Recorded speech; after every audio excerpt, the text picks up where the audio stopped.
tens of thousands of others to change attitudes. And we changed attitudes.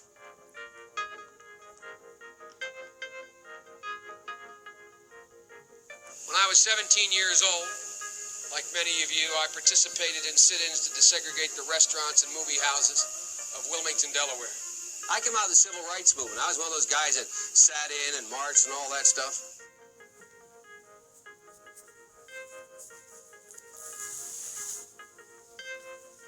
During the 60s, I was, in fact, very concerned about the civil rights movement. I was not an activist. I worked at an all-black swimming pool in the east side of Wilmington, Delaware. I was involved in what they were thinking. That made me aware when I was in law school, proudly for Holloway, proudly for your dad, first African-American state senator in the state of Delaware. Everything about. And by the way, you know, I sit on the stand and it get hot. I got hairy legs that turn blonde in the sun. And the kids used to come up and reach in the pool and rub my leg down so it was straight, and then watch the hair come back up again. They'd look at it. So I learned about roaches. I learned about kids jumping on my lap.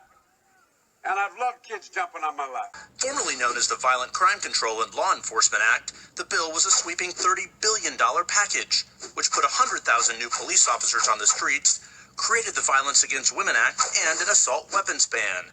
The bill also expanded the federal death penalty and created dramatically harsher sentencing laws, including 3 strikes, mandatory life terms for people with at least 3 federal violent crime or drug convictions. One of the most controversial aspects of the crime bill, granting states billions to build prisons if they pass their own tough sentencing laws with mandatory minimums.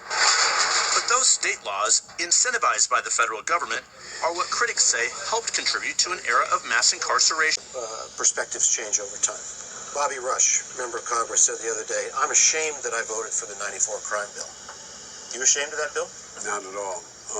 And in fact, I drafted the bill, as you remember. I know that. And by the way, we talk about this mostly in terms of Black Lives Matter. Black lives really do matter.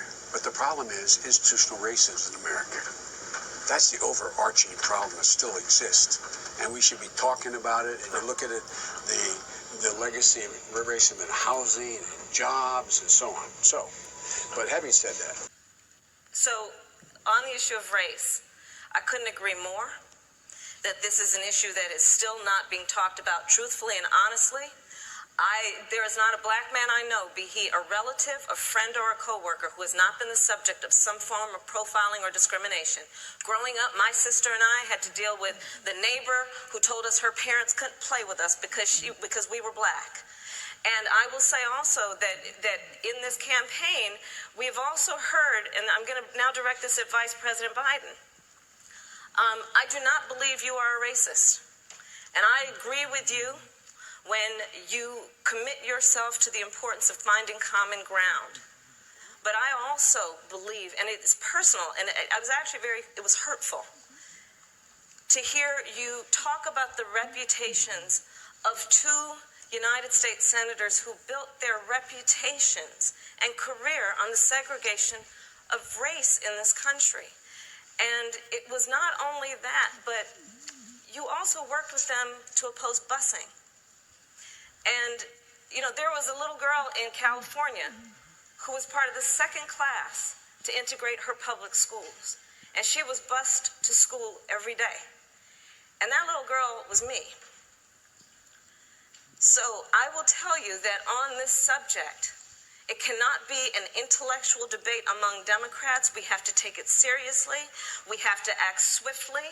As Attorney General of California, I was very proud to put in place a requirement that all my special agents would wear body cameras and keep those cameras on. The reputations of segregationists, of people who, if they had their way, I would literally not be standing here as a member of the United States Senate, is, I think, it's misinformed and it's wrong.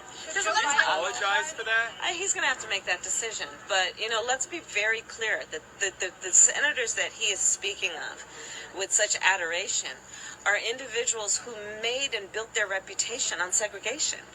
the Ku Klux Klan celebrated the election of one of them. So this is a very serious matter. In an interview with the Breakfast Club co-host Charlemagne, the presidential hopeful made an egregious comment that has people questioning if he's worthy of their vote.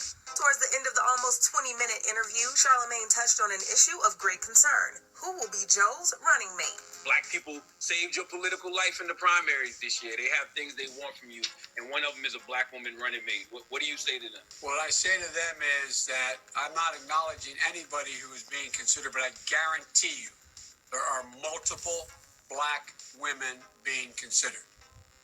Multiple.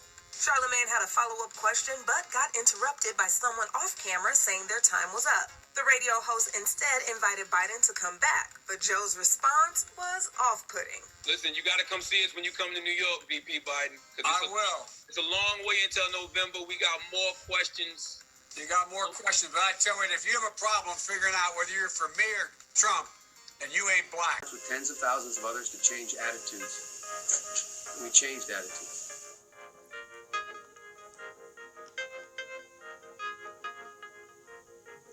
When I was 17 years old, like many of you, I participated in sit-ins to desegregate the restaurants and movie houses of Wilmington, Delaware. I came out of the civil rights movement. I was one of those guys that sat in and marched and all that stuff.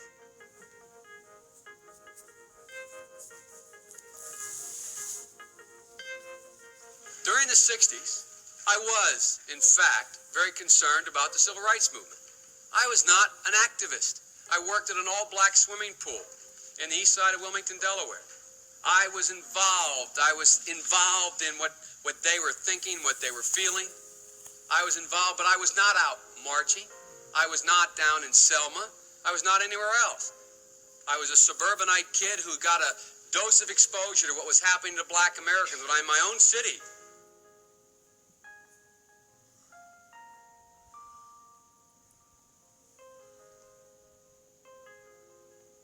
You know, when I was a teenager in Delaware, for real, I got involved in the civil rights movement. We have the 8th largest black population in America. Most people don't know that.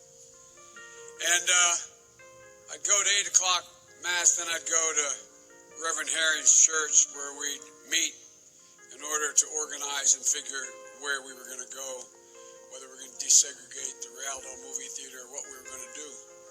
I got my education for real in the black church. And that's not hyperbole, it's a fact. But I got my education, Reverend Doc, in the black church. Not a joke. Because when we used to get organized on Sundays to go out and desegregate movie theaters and things like that, we do it through the black church. I was no big shakes, Reverend, in the civil rights movement. I was just a kid. I got involved in desegregated movie theaters and helping, you may remember Reverend Moyer in Delaware and Herman Holloway organized voter registration drives, coming out of black churches on Sundays, figuring how we were going to move.